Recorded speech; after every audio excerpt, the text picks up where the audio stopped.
Hey guys, John and Michael here from the rxreview.com, and today we're doing an in-depth review of the first real multi-purpose shoe from Inov-8, the F-Lite 235, which you can see here. We're such shoe sluts. Shoe whores, they call us.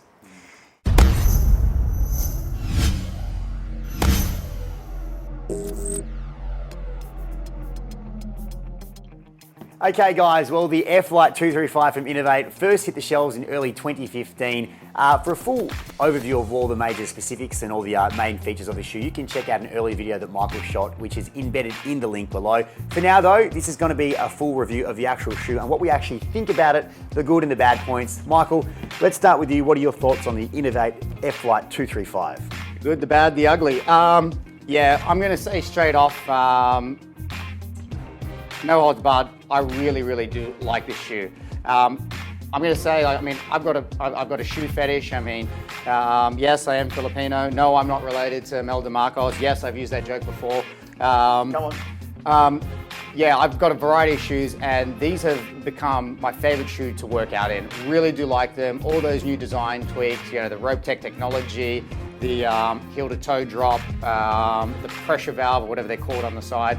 Really do like all that. It feels great, and I'm just a big fan. Okay, well let's start comparing it to the, not the original, one of the earlier shoes, the F-Lite 195. Now, one of the major gripes with this shoe, not just myself and you, other people across the functional fitness market, have complained that this shoe isn't, it's a great shoe, it's really light and it's functional, but it probably falls to pieces earlier than it probably should. Is that right? Yeah, anyone that remembers back in the day, it was either 195s or those blue 230s. Those used to run around everywhere. They were a great shoe. However, after you did a couple of rope climbs, some box jumps, you took them out for a run, they would just deteriorate.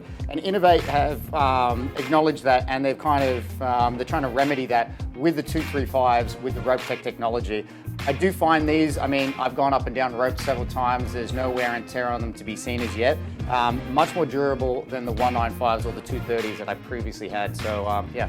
Yeah, you mentioned before the pressure valve or whatever that gimmick is that they call it. Basically what it is a bit of a mesh here which expands when you're doing things like squats and jumping.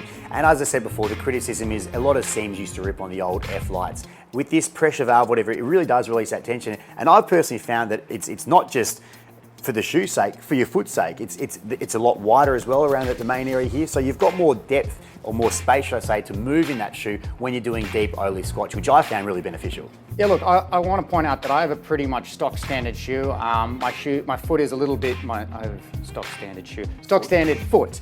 My shoe is, it's average size and it's a little bit narrow. I know a lot of people that have a wider foot, didn't really like Inov-8. Now this by no means is a particularly narrow shoe, but having that pressure valve does mean more people with a variety of different foot sizes are going to be able to fit into this shoe.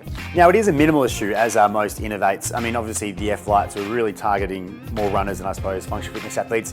This obviously is probably targeting more functional fitness athletes. Do you think it's hit the nail? Yeah, like the first shoe that they actually released, like that Inov-8 were really targeting like CrossFitters was the Fastlift 335, but obviously that's a weightlifting shoe. This is the first shoe that I've been told that their designers sat down and engineered for the functional fitness athlete, and I think it's pretty much hit all the marks. Like I said, I'm a really big fan.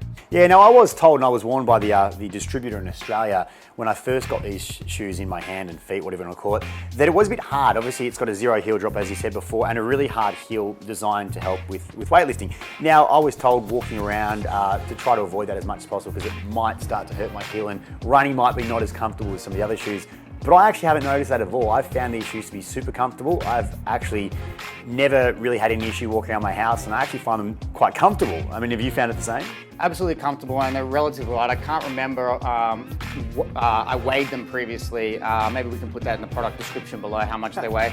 But comparatively, if you look at the three popular shoes that people are wearing right now, from the Nike Metcon, the Nano 4s, and to these new 235s, out of the three of these are the lighter shoe. The Metcons were by far the heaviest. I've said that in a previous review. The Nano 3s and Nano 4s pretty much roughly weigh the same. The 3s are slightly heavier than the 4s, but these come in much lighter, and they just give you much more of a tactile feel.